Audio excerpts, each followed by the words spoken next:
Mes chers amis, bonjour.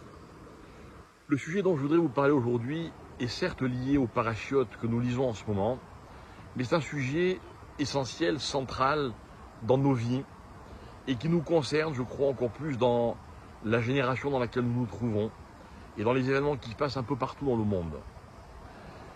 Le sujet, c'est la parole. La parole, c'est une faculté qui est sans aucun doute le plus beau cadeau que Hachem, Dieu, a fait à l'homme. Comment ça se passe lorsque Dieu crée le monde? Il a un projet. Il veut créer un homme à son image. Alors la Torah dit, il a créé un homme à son image. Je vous cite le verset. Vaïvra Elokim et Adam Betsalmo. Donc il l'a créé à son image. Et le verset reprend à l'image de Elohim, Betselem Elohim Baraoto. Il l'a créé. Évidemment, on peut se demander pourquoi dans cette paracha de Bereshit, il y a cette redondance, cette répétition.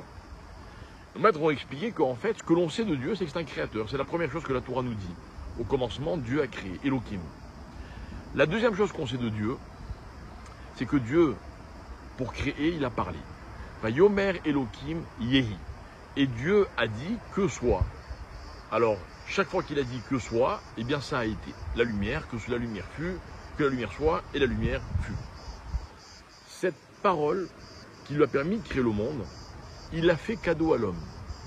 Nous sommes la seule espèce, nous les êtres humains, à pouvoir parler, exprimer un sentiment. C'est-à-dire à créer un prolongement de soi à travers la parole. Mais attention, la parole peut être créative, mais la parole peut être aussi destructive. Dans l'histoire des explorateurs, ils ont mal parlé. Dans l'histoire de Myriam qui critique son frère, elle a mal parlé.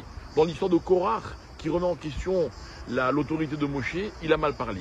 Dans l'histoire de Balak, ce fameux prophète des nations, il voudrait maudire, il va mal parler.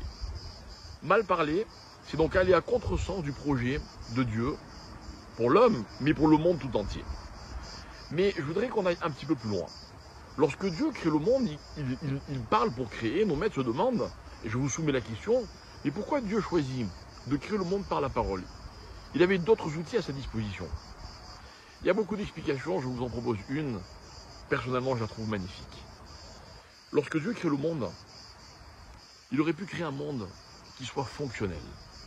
Un monde dans lequel chaque chose a sa place, dans lequel chaque chose a sa fonction, et puis le monde aurait fonctionné. Et puis tout aurait été parfait. Tout ce que l'on voit aurait existé. Mais Dieu a choisi de créer autre chose. Il a choisi de créer un monde fonctionnel, mais en plus qu'il soit beau. Regardez comme la nature est belle. Là où on met les yeux, c'est beau. Les paysages sont beaux quand on va à la mer, ils sont beaux quand on va à la montagne, ils sont beaux quand on va à la campagne, les animaux sont magnifiques, les fleurs sont magnifiques, les arbres sont magnifiques, les hommes sont magnifiques. Et en fait, lorsque Dieu crée avec la parole, il choisit de donner une dimension, qu'on appelle d'ailleurs dans le langage de la Kabbalah la tsura, c'est-à-dire la forme des choses. Dieu a créé la matière, mais il a aussi donné une forme à la matière. Cette capacité de donner une forme aux choses, Dieu l'a fait cadeau à l'homme. C'est-à-dire cette parole qui a rendu les choses plus que fonctionnelles, qui a dépassé la matière, qui les a rendues belles, Dieu le fait cadeau à l'homme. Et l'homme peut tout créer avec la parole, parce qu'il peut rendre tout ce qui existe déjà plus beau. La façon dont les gens se parlent est révélatrice de ce qu'ils veulent partager.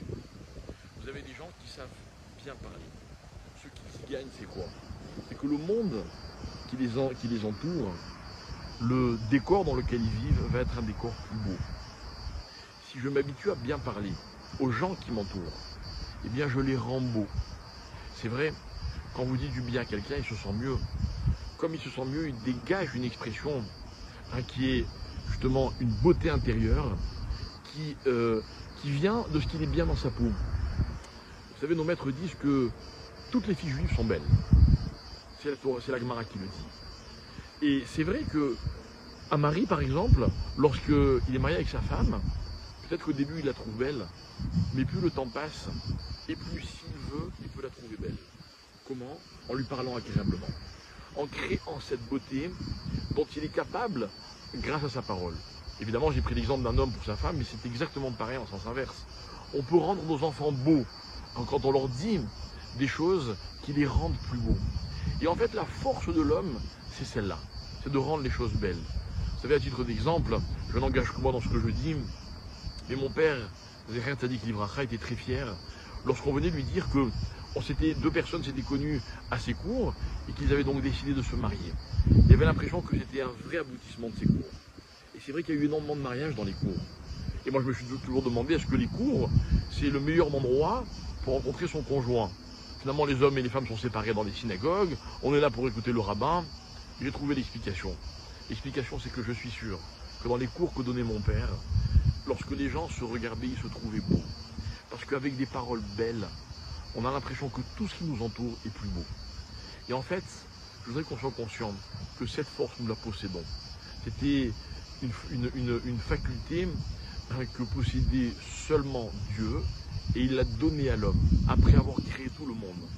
J'imagine une scène dans laquelle Dieu se rend compte que le monde est magnifique. Alors il se dit, tiens, je vais donner à l'homme, celui qui va changer la création, la possibilité de la rendre plus belle. N'oublions jamais, mes chers amis, que si nous pouvons parler, c'est pour rendre les choses et les autres plus beaux. Alors, ce que je donne à Dvar Torah, mon véritable objectif, c'est juste de montrer la beauté de la Torah. Parce que même dans les moments, dans les passages qui sont un peu difficiles, même dans les côtés contraignants de la Torah, même lorsque j'aime quelqu'un, même dans ses défauts, il y a quelque chose de beau. Il y a une cohérence. Et je peux tout dire aux gens que j'aime. Si je le dis correctement, eh bien, il en sort quelque chose de beau. Cette force, mes chers amis, c'est la Torah qui nous l'apprend, à travers toutes ces parachutes dans lesquelles on nous raconte que les hommes n'ont pas su utiliser la parole. Alors nous aussi, on a un vrai travail à faire, mais il faut juste qu'on soit conscient qu'on en est capable, et puis ça deviendra possible. Je vous souhaite une très belle journée.